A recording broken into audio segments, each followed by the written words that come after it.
what happened was we were in Montgomery, and I couldn't read the signs. The sign was up here, white only, black only, no, colored. And I didn't see the sign, and I ran up and just went to the water fountain. Well, as I came back from the water fountain, these 4 guys came and they were harassing my dad, and I kept... They were white. They're white. And I kept thinking to myself, these guys better really calm down because my dad's going to kick their ass. Because, you know, I know Dad. He's a military guy, and he takes no mess. And Dad didn't say a word. And it bothered me from 9 years old until 22. And I remember saying to my dad one day, why didn't you kick their ass? You turned and cowardly walked away. And he had the greatest line ever. He said, I had a choice that day of either being a man or your father. I knew that if I fought them, they would kill me. And I chose to be your dad.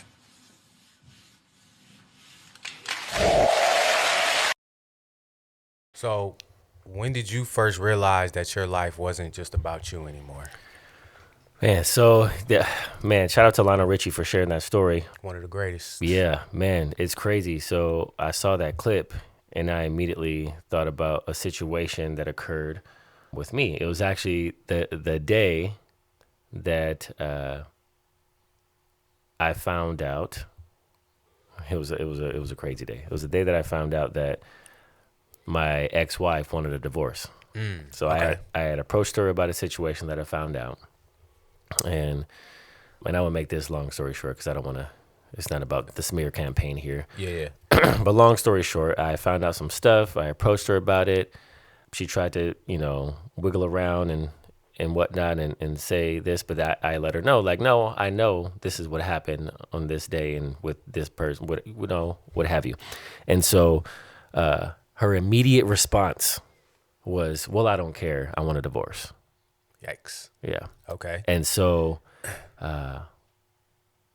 when I heard that and I felt it, like it felt real. It felt like, oh, this was you knew she wasn't joking at that point. I knew she wasn't joking. I knew it was real. It shocked me because I had no clue that's where we were even at. Like I thought everything was fine, right? And so my immediate thought, and I shared this with 2 of my closest homies, my immediate thought was like, well, life is over for me. It's done, right?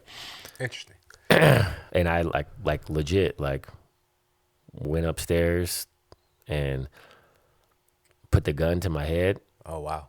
And God stopped me. He was like, well, what about your son? Like I have 2 kids, but he specifically said, like, what about your son? Right. And that's what stopped me.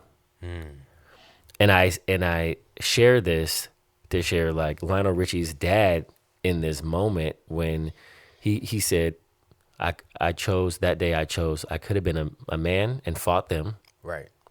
And they would and died. Me. And right. They would have killed me. They would have killed me. Right. Right. Or I could choose to walk away and be a dad. And in that moment for me, thankfully, God, put an image of my son's face, and he said, "What about your son? What about him?" And that stopped me. Wow. And I was like, okay, today I choose to still be a father. I don't remember how I had my phone. I don't matter. Yeah, it does. That's annoying.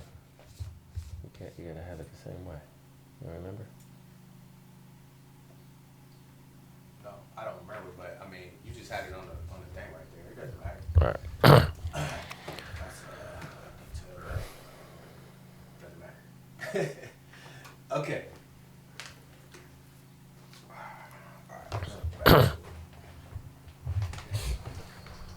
All right.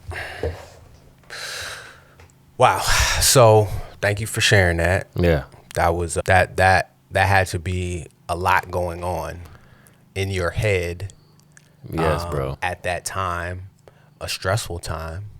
I get it. But the overarching thing was that you actually sacrificed what you wanted at the time Right. for your kids. So that is a sacrifice that probably nobody will ever see or know, Right. you know, which is fine. Because as fathers, I feel like we make a lot of sacrifices that our kids will never. They'll never see. They'll never know about. Yeah.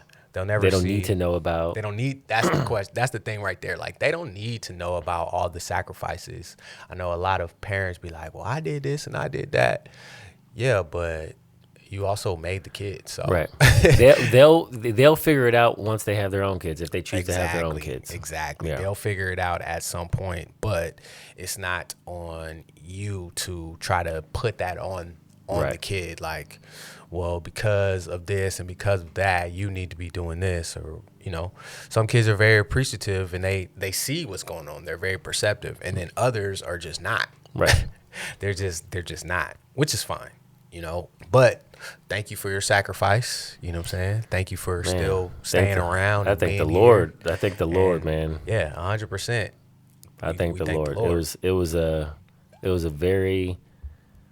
very difficult moment. And like when I look back at it, and when I told two of my closest friends, they're like, that was the first thing you thought about? And I was like, yeah, like the thought of like losing my wife and my family and everything, like, yeah, like that was. But what I didn't realize when I was in that state was like, not only would I lose, you know, my life, but I would lose them anyways by taking my own life, right? Instead of just, you know, losing my family half the time or whatever, my kids, and my wife, who no longer wanted to be in the marriage. Like, you can't make someone stay, you know what I mean? So it was like, it was definitely something that I had to mull over for a while. It took me a while, but I said all that to say, like, man, like, being a father is a choice.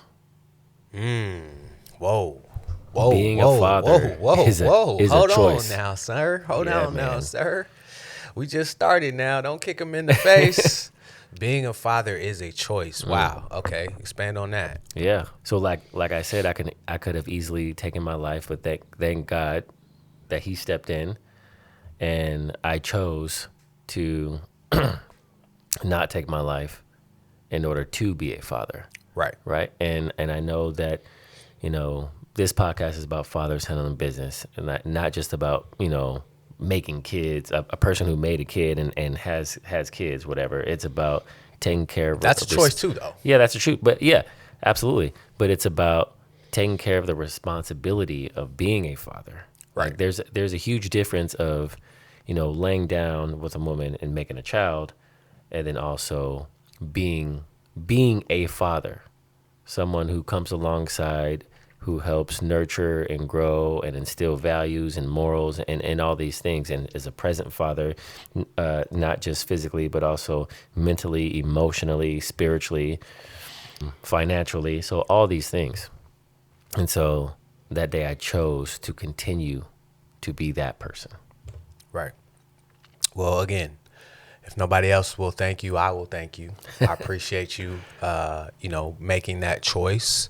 As you said, if you would have made the other choice, then, you know, you have eternal effects on your children. Yeah. Right. In a negative way. There's nothing positive they can come up with. Right. You know what I'm saying? For that.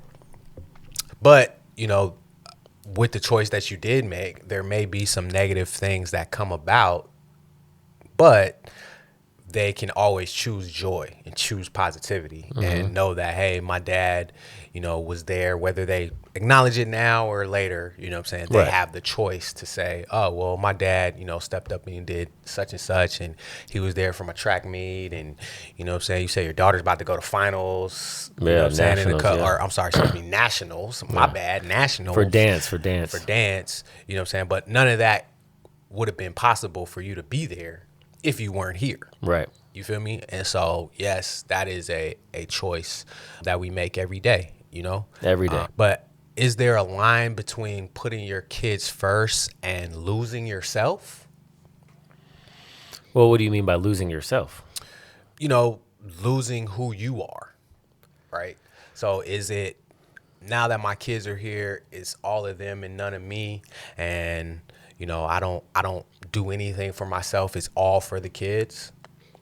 No, I mean there's a level of sacrifice, right? Mm-hmm. There comes a level of sacrifice when you become a parent, and yeah, you have to set boundaries in terms of what that level of sacrifice will look like, Okay. right? And so, I mean, even going back to the clip of Lionel Richie talking about his dad, like Lionel Richie knew who his dad was, Right. a military person who Right. don't take no mess, Right.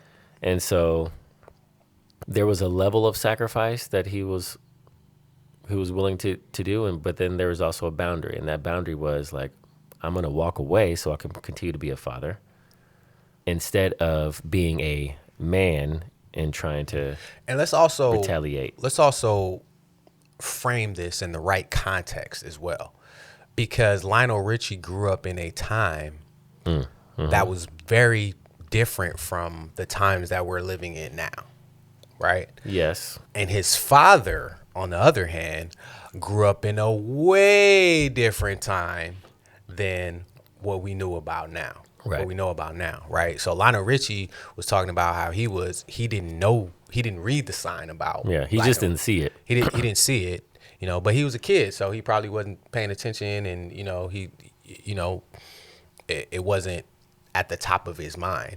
But for his father, who grew up in a way different time, right? Just coming out of slavery, because Lionel Richie's in the 70s, probably. Yeah, I think so. 70s or whatever. So, you know, my mom's in her 70s, and so that means they grew up in the 40s and 50s, bro. You know what I'm saying? And that means his father was from the 1800s, right? Lionel Richie's? No. Yeah, he had to have been born at the end of the 1800s. No, yeah. if your mom is, how old is your mom? My mom is 72. 72? That Right. means she was She born. was born in 53. Okay. Yeah. Okay. Okay. So my grandparents were born at the end of the 18th century. What? 18th century, 19th century, whatever, in the 1800s. Your grandparents? Yeah. Or your great-great-grandparents? My great-great-grandparents. Your great-great-grandparents. Yes. Yes. Not your grandparents. So my grandparents had to have been born in like the 20s or something like that. Yes. Yeah. Okay. Still. Still. That's when Birth of a Nation came out. In the 20s, right? Birth of a Nation is where we get all like the crosses, and that's when the Ku Klux Klan started going crazy, and that, which was all just a Hollywood thing that people just came up with. It wasn't anything that the Ku Klux Klan was actually doing before that movie came out. Like, it was just something that they saw, and it was like, yo, this would look cinematic if we burn a cross, and you know what I'm saying, all this other kind of stuff. So That's a whole nother thing.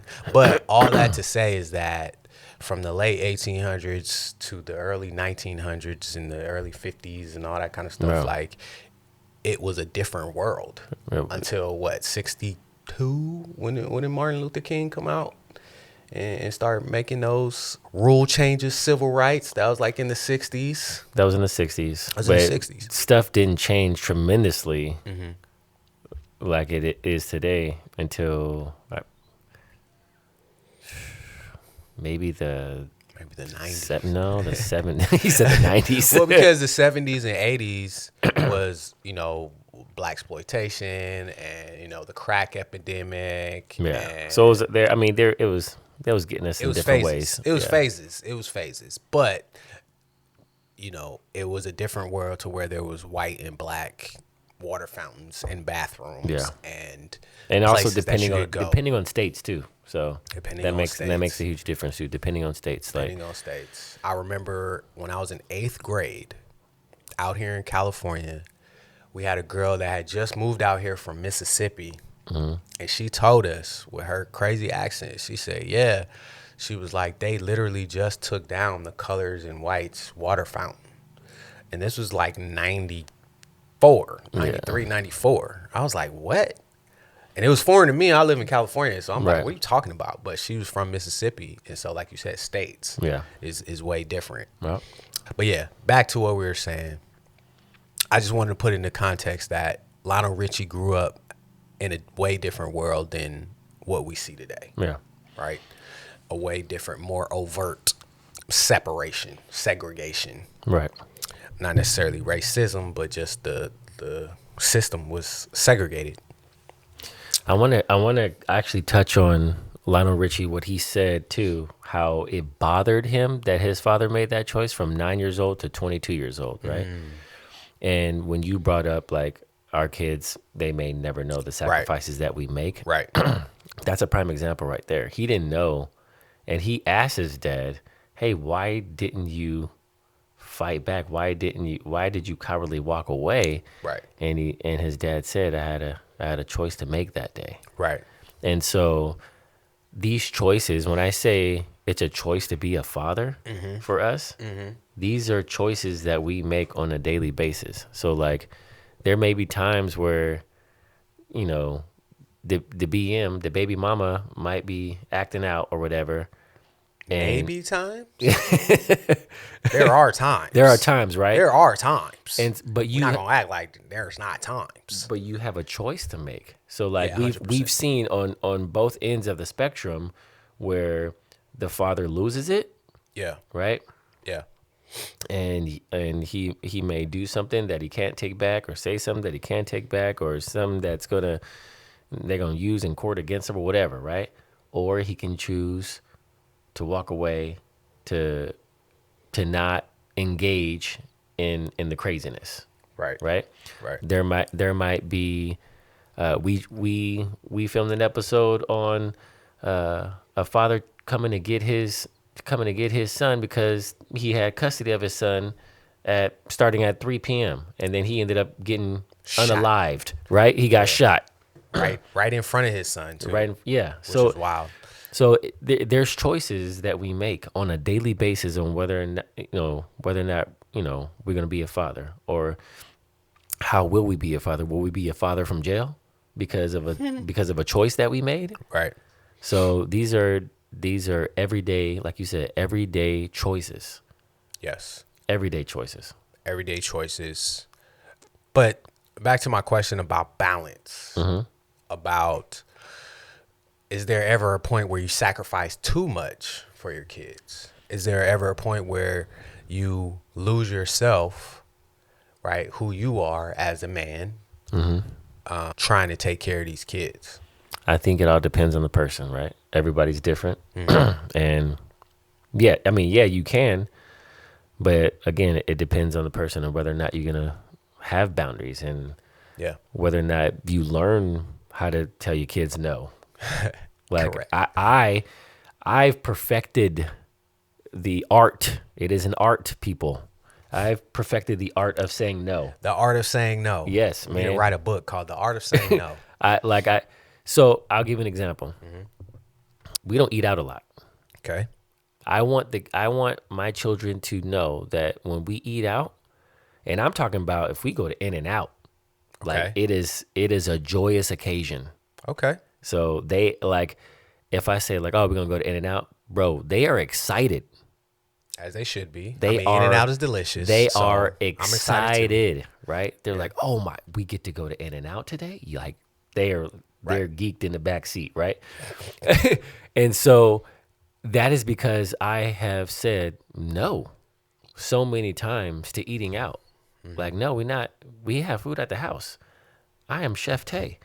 I be chefing it up in the kitchen. You do be chefing it up. I do say that this man has an unfair advantage though when it comes to that, because like you said, you Chef Tay, you be chefing it up. I've had the honor of eating your food, and it's on another level. It's not just regular spaghetti and meatballs every night. So they actually are spoiled in that, right? For sure, 100%. So it don't make sense to me to eat out. Of course not. Right? Of course not. Of course, a chef is gonna say it doesn't make sense to eat out. And disclaimer: I'm not a real chef. That's my self-proclaimed He a real name that I chef, gave bro. to myself. He a real chef. I didn't go to culinary school. He just doesn't have a restaurant. But I mean, he's a real chef, bro. Like, come Yeah, so when I say like, all right, we'll go to In-N-Out or Okay. we'll go to Chick-fil-A, whatever. Okay. They're excited on. Okay. because I've said no so many times. Correct. My son, like, he's in this phase where he want to like. Now, mind you, I have 50% custody of these kids, and I'm huge on influence, right? Okay. Who's influencing my kids, right? So you got to think about it. They go to school, they're getting influenced there. Yes. Teachers and their classmates, peers, right? They go to practice, coaches and teammates, Okay. influence there, Okay. and then and this is like 2 different teams too, so football and baseball, right? And then they have their friends, right, where they want to have sleepovers or whatnot, and I'm not real big on sleepovers. Like, I don't just let my kids sleep over just anybody's house. Like, I need to know the parent. I need to, like, I can't just be like, oh, who? Yeah, go ahead and sleep. No, I need to know these people, right? Because they too will, and the people that live in their house will also have an influence on my kids. Mm-hmm. So I've said no. Probably 90% of the time, he's asked me to have a sleepover. Okay. Like 90% of the time. Okay. Because if you think about it, if you were going to school and then going to practice and then want to have a sleepover on the weekend that I have you, it's like, all right, well, when am I going to spend time with you? When am I going to have an influence on you? So that's important. That's really important to me. Yeah, but I'm gonna push back on you. Okay. I'm gonna push back on you because now you're making it about you and not them. Because, and I went through this. Okay. Right. So this is why I'm very well versed in this area, because at a certain point, it becomes less about you, right, and it becomes more about them trying to shape who they want to be and who they are in this life. And so you're not going to be able to control all of their experiences. I know that you want to control the houses that they go over and stuff like that. But I mean, you still can't control it when you're not there. No, I understand that. And that's the whole point, right? Yeah. So my point is, when I talk about the influence, I'm talking about, like, I don't know. Like, I'm talking about, like, what are they talking about? What are they watching? What are they listening to? Like, and you won't know, even if you think you know. Yeah. You still won't know. No, and I know that. And so what gave me peace anyway was the fact that train a child up in the way that they go. When they are old, they will not depart. And so 12 years old is actually when they become adults biblically. What? I know that's a total sit. Just bear with me. Bear with me. Bear with me. Right. That's why we have bar mitzvahs. That's why 12 is the perfect number for governance, because you can govern yourself at 12 years old. Okay. So that's a whole nother subject. We'll get into that later. We gonna get into that. We'll get into that. We gonna get into for that. the purposes of this conversation, just understand that you have done your thing with your child for 12 years plus. Right. And so at that point, they're getting to the point where they're trying to experience life without you. Right. And so they need to be able to use some of the tools that you give them. And you can't do that if you're censoring where they are, what they're doing, who they're being influenced by. Because remember, they can be an influencer too. And I know you feel like, he's not a leader and all that kind of stuff, but you have to trust in God and trust in the values that you've instilled in him. Right. And it's one of those things where, like, I have hammers, I have tools, I have stuff, right? But I don't always need to use them, right? Until I'm put in a situation where I need to hammer something, I don't pull out my hammer. You feel what I'm saying? Yeah. So sometimes you have to give them the opportunity to be in situations so that they can use the tools that you gave them, so that they're not influenced, they are being the influencer. And so I had to learn this as my kids started growing up, as they started wanting to hang out with their friends more than hang out with me, even on my weekends. Right. Right. And I know that sucks as a father, especially if you only have them 50%. I know that sucks. Like, yeah, it does.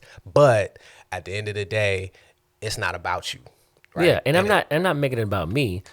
Well, it is. You're making it about you if you're mad that they're going somewhere on your day. No. It's only about the influence. That's the only concern that I have. Okay. So it's about the influence.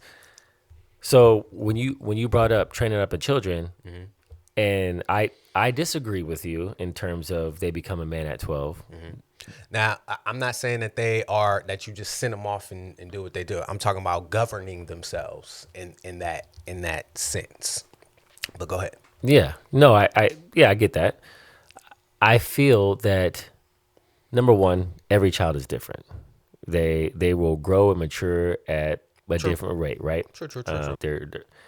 My son, he is influenced easily. Let's just put it that way, right?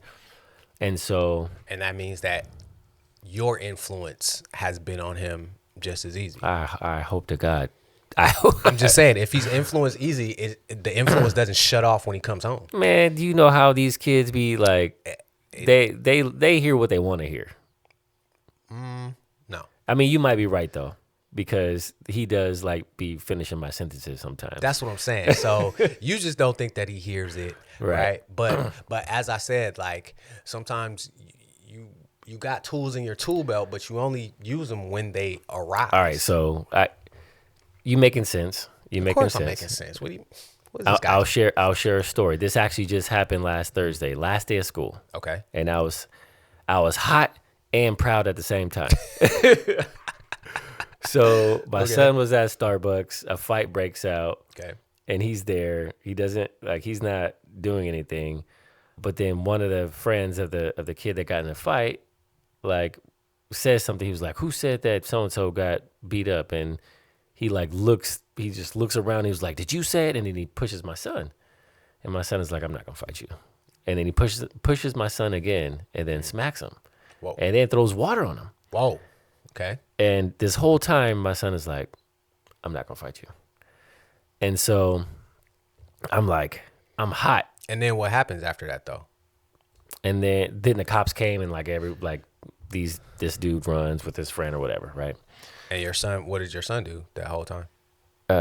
Nothing. He was inside waiting for his drink, and then he just left after that with his friends. So you and I are doing this 40-day discipline, right? Yes. And yesterday was Proverbs 15. I just wanted to pull this up real quick.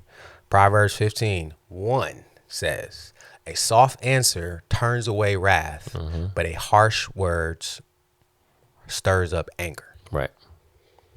Hey, man. He was following biblical principles. So look, I'm telling you, I was hot and I was proud. I'm hot because I'm like, that's my son. Right. That's but just my think son. if he would have retaliated. Yes. Right. And then the cops pulled up. Yes. Right. Then they're arresting him too. Yes. Because he they don't know. Yeah. Exactly. They don't know who started it. They Right. just know that these two people were fighting, and I don't know the color or race of them, but we know that your son's black. So And the other kid he said he was light skinned, black, whatever. okay, whatever. Yeah. Well, then that's even worse. Two black kids going at it. Yes. You know what I'm saying? So they coming up, they pulling up, they taking everybody in. Right. You feel what I'm saying?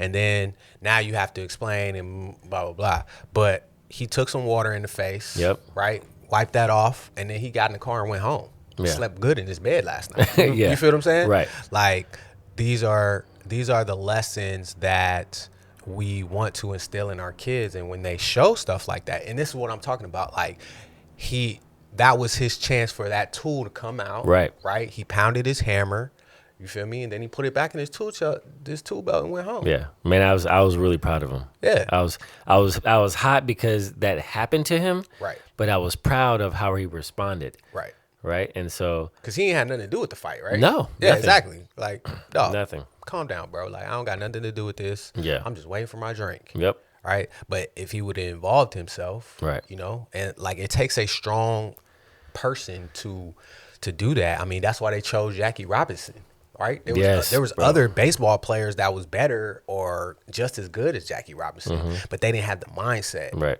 You know what I'm saying, that Jackie Robinson had.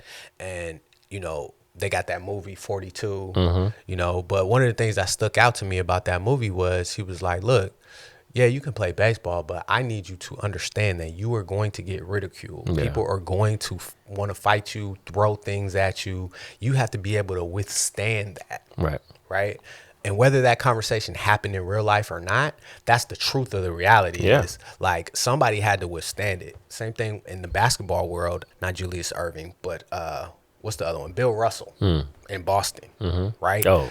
He was talking about like he couldn't even go in the same hotels as his roommates, teammates, and, yeah. as his teammates, and they was throwing stuff all about. Boston is traditionally one of the racist spots in America, and they were just on his head. But he ended up winning 11 championships. Yeah.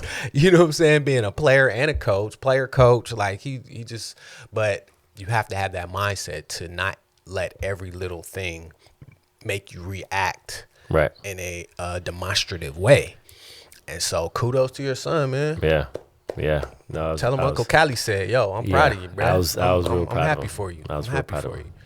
you. Yeah, that's dope. But kudos to you too for, instilling these type of values into your son. Right. Like that comes from, and that's what I'm saying. Like we have to give them those chances, and we have to give them the benefit of the doubt to go out there and make mistakes, right? Because just 6 months ago, I don't even know if this was 6 months, it was a few months ago, a fight happened and he pulled out his phone, Yeah. right? And got kicked off the team or expelled or something. He got kicked off the basketball team. Right. Yeah. For the same type of situation. He still wasn't really involved, Right. but his actions were different. Yes. You feel what I'm saying? So Yep. just a couple of months ago, he learned, he made a mistake, you corrected him, he learned, the same situation happened again, and he didn't do it. Yeah. You feel what I'm saying? Or his behavior changed. His behavior changed, and definitely for the better. Yeah, definitely for the better. Because this time, like you said, last time it was the principal that came in, right? This time it was the cops. Yeah. That's totally different. Yep. They're both authority figures, but that's totally different. Like if he would have got arrested, But or, it's funny that you bring those two up, because how we tell him and Jordan, our daughter, about school, like school, think of school as like your peers or your coworkers, your teachers are your bosses. You're not gonna like all your coworkers. True. You're not gonna like all the bosses that you have. True. But there's a job that needs to get done there. Right. And that's your education, right? right. That's a good analogy. I like that. And so you bringing up the cops, that's just school translates into the real world. So Sometimes. no, it does really. Like, so think about like the principal, like you said, what in that situation, the cops. Right. Right. And so I try to get them to understand why we need to excel and be successful in school and do what we came to do, because it's going to translate into the real world. Yeah. I mean, that's like you said, that's a perfect analogy. Yeah. Yeah, man, I'm extremely happy for him that he was able to learn from his mistakes and switch up his behavior. Like that's all you can ask for. Right. You know what I'm saying? Like to me, that grants him a overnight stay with one of the homies. Like I feel like I'm advocating for your son right now. Like I feel like you got to say yes now, because he has shown and proven that this happened, you corrected him, and then he changed his behavior. Yeah. Right. And like I said, it could have been way worse if he hadn't have learned, if Right. you wouldn't have taught him, like, this is what you need to do, this is how you need to do it, whoop, whoop, whop. And he listened. Yeah. And to be honest, I have no problem with the homies coming over and having a sleepover at my house. Yeah, but come on over. But it's different when I gotta, when you're the parent there. Like, you know what I'm saying? I get to act a little bit different when I'm not around my parents. Yeah. You feel me? But at the same time, you can still be an influence. I told you about, the situation I had last summer at one of my homies' bachelor parties. You know what I'm saying? Yeah. Like where the homie just came up to me and was like, yo, man, like I wanted to finish high school because of you. You know what I'm saying? Like Yeah. I was trying to be like them. Yeah. You know what I'm saying? I was out running the streets with them. But little did I know that just the influence that I had on my friends, even though I was Without knowing it. Yeah. right? Just because of who I am and who my mother trained me to be, and what she instilled in me. it comes out, you know what I'm saying? Whatever comes that's in your heart, it comes out, right?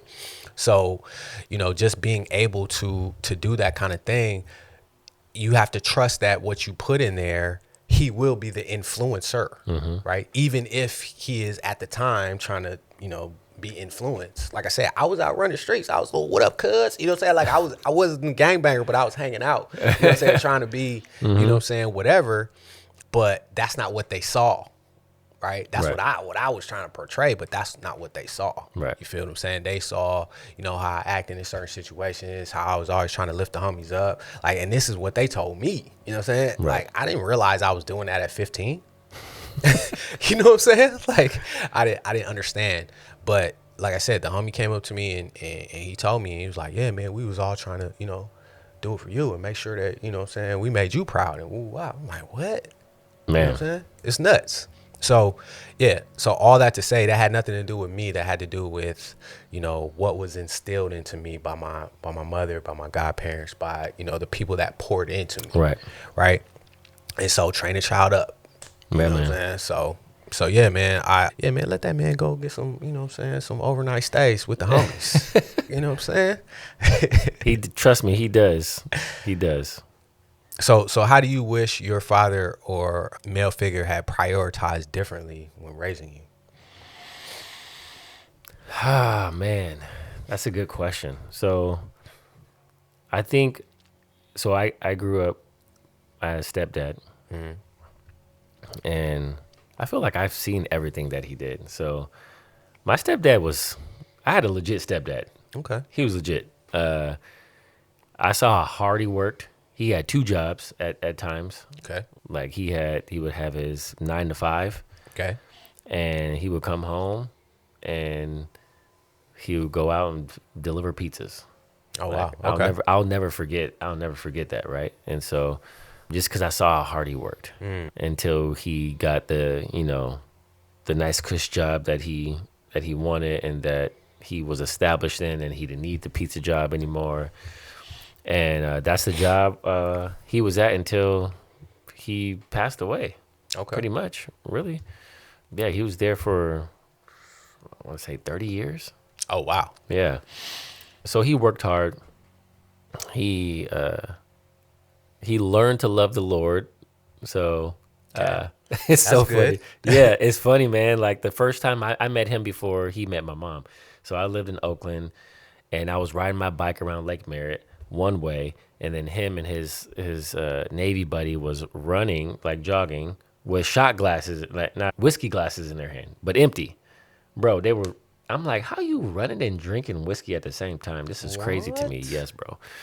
But anyways, my mom, That's wild. my aunt, and my little cousin were at this park by our house, across the street from our house. And so when I get around the lake, it's a 5K, 3.1 miles. When I get around these 2 dudes is hanging with so apparently I guess my aunt knew his friend. Okay. Gotcha. And long story short, they ended up getting married. And then that night, I guess The aunt and the friend got married. Yeah, they got married. Okay. And then my mom and my stepdad eventually became my stepdad. They like started talking or whatever. Yeah.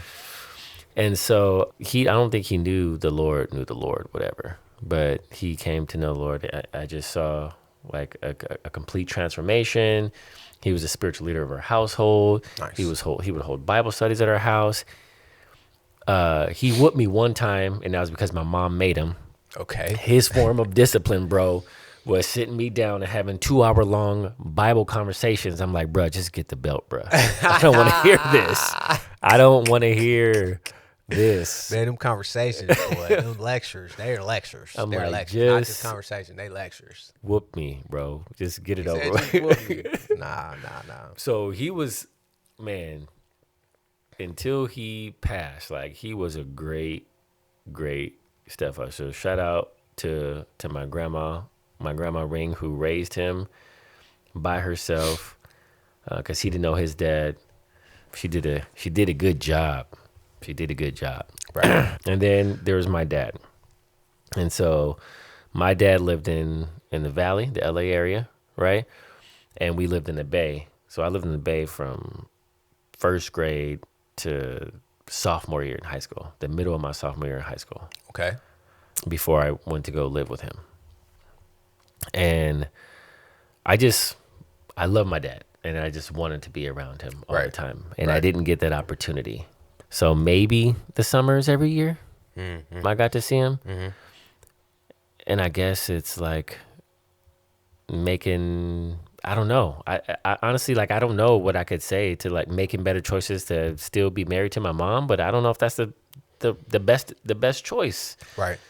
So I don't know. I Like, don't know. Yeah. I mean, I know who my dad was when he got custody of me, and from that point on, right. you know, I know him, who he is, and who he's been in my life as a father since then, and now a grandfather. Always showed up to my daughter's dance competition yesterday. Looking like Morpheus. Yeah, looking like yeah. So it's just like he's a present grandfather, Right. and dope. I love and appreciate that, and I know my kids do as well. Did you have a grandfather? I did. So my mom's dad, I was probably closest with. Okay. My dad's dad, I wasn't, and he passed away when I was in college. But we just didn't have a close relationship. Gotcha. I mean, they both lived in Cleveland. So both my parents were born in Cleveland. I was Right. born in Cleveland. Right. So pretty much all of our family, except for one. It's in Midwest. Yeah. Yeah. Yeah. Gotcha. They're in Cleveland, right? All right. So how can we wrap this up and put a bow on this as far as making the sacrifices for our kids? Man, I think the best way to put it is, number one, fathers, we have a choice to be a father every single day. Facts. And that choice doesn't just come in terms of being present or providing for your family financially, right? It also, in terms of being there for your children mentally, emotionally, spiritually, but also the Definitely choices that we make on a daily basis, they can affect the future that we have with our children or not have with our children. Yeah. And so those are the things that we have to think about They see what on you a do. daily basis. Yes, they see what we do, but also our choices can have an impact on whether or not we're even in their lives. Yeah. So Yeah. 100%. Yeah. So daily choices make up who we are and makes up who they are, whether we know it or not. As you said, being the spiritual leader in the house, right? It starts with that, being submitted to God, and they see that you're submitted to a higher power, so they will act accordingly. So yeah, man, the sacrifices that we make for our children, they'll never know. They won't. But it's okay. But it's all right. Just as long as they turn out to want to make those same sacrifices for their family, yeah. right? Whatever those may be, we've done our job. So that's it for today. Appreciate y'all checking in with us. Father's Handling Business. I'm Callie. That's Dante. Peace.